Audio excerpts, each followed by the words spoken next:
Right, 5 to 11. As you can see, I've got the third rod out now. I did have it out for an hour on the right hand side, and I saw a fish hoik out in front of that bush, so I had a rod on it and I'd give it an hour, had a bite to eat, and nothing. So I've been watching the water whilst I was eating, and I saw another fish hoik out right in the open water there, right in the gap.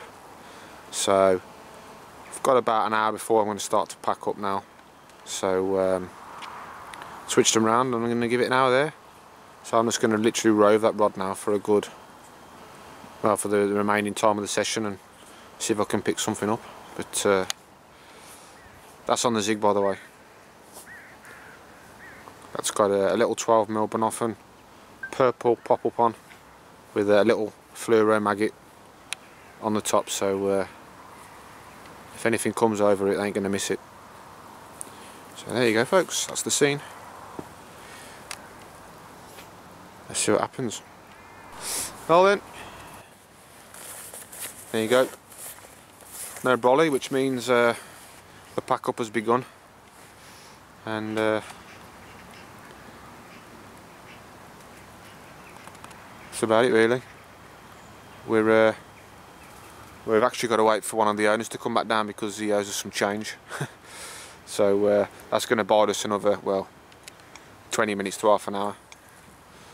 But we're still seeing a few more roll in the middle of the lake. So that left hand rod there has been moved again, and I've put a rod back on it on the Zig. So really trying hard, but it's never over till the fat lady sings. But it ain't looking very good at the moment.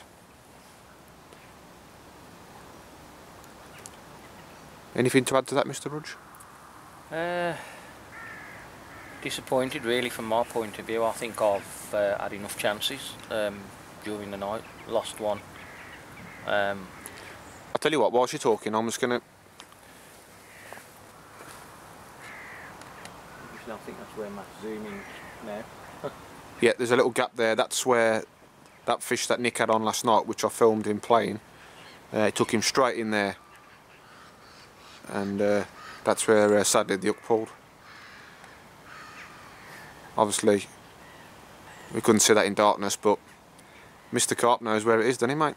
Oh, yeah, a bit disappointed. Like, you know, I had a couple of decent runs in the night, but it resulted in nothing.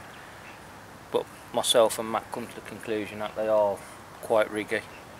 I couldn't have done anything any different to the rig. It's a rig that I use everywhere with total confidence. They just obviously seem a bit wised up, and the only thing I can think of is they've obviously spat the rig out. Because they were like, well, they were all one-toners, absolutely screamed off. But been hard going again. It's I mean, that's carp fishing at the end of the day. It's still disappointing now because well, it is December. I mean, yeah. The forecast, it wasn't to freeze last night, and I was really surprised, shocked, to be quite honest, because from about 10:30, 11 o'clock, we looked at the top of the brolly and I thought it was due, to be honest. But when I went over to it, it was like ice, wasn't it, mate? Yeah. So I was really surprised. So I mean, that's another factor as well. You know, unpredictable weather yet again. You know, they say one thing and then, well, it never turns out what. No. So a piece of advice: don't ever listen to the weatherman on TV. That's it, innit? You know. What's it called? Country File. That's about the best bet. Yeah. Yeah, they didn't forecast it, and we checked our apps on our phones and that.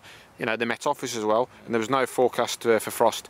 But I mean, surprisingly, when we got here, it was warm. Yeah. But it just suddenly. Yeah, it's quick. It's really surprising how quickly it just deteriorated, like the weather. Dropped in it. Yeah. And you know, but that said, you know, once again we've learned a thing or two. Yeah.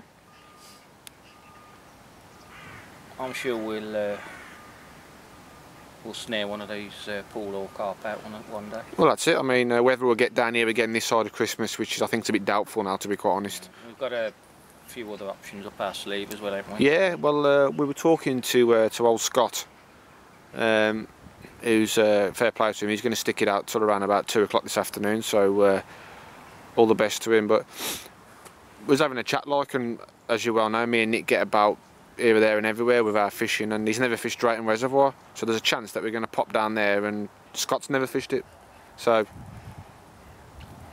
I've just said that, haven't I? Yeah, he's never fished it, so there's a chance that we might pop down there over Christmas. Yeah, and then, I mean, and get him down there, which is definitely a chance of bending the rod down on there. Well, there's 20 odd thousand fish in there, mate. Saying that though, I've been down on the end you have. We've been down there and blanked, haven't we, in the past? Yeah. But I'd be surprised if we did. You know, it's that sort of a water. Yeah, I mean, obviously you can have some real big hits, can't you, in the warm months, but I've been down there in the winter and had 15, 20 fish on the right day. Yeah. But saying that, I have been down there and blanked, but you know, we've told him all about it, and there's a chance that we might get down there over Christmas, so we'll have to just keep that one on the back burner, and if the chance arises, we'll nip down there. Yeah, watch this space. Yeah. So, yeah, but I don't think we'll be getting down here though this side of Christmas. But you never know. You never know. So, oh, is that a coot over there, mate? Yep. But down there it wasn't. It's, deceiving, isn't it, when you see something roll and then yeah, there's bubbles down there. blackbird pops up with his white beak. See him? I've just come up there. Down there.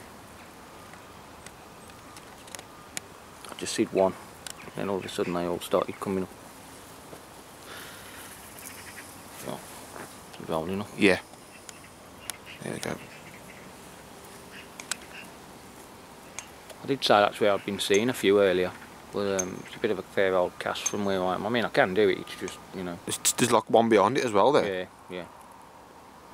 They're rolling fish. And I thought that was a fish. I've been watching that for the last 10 minutes now.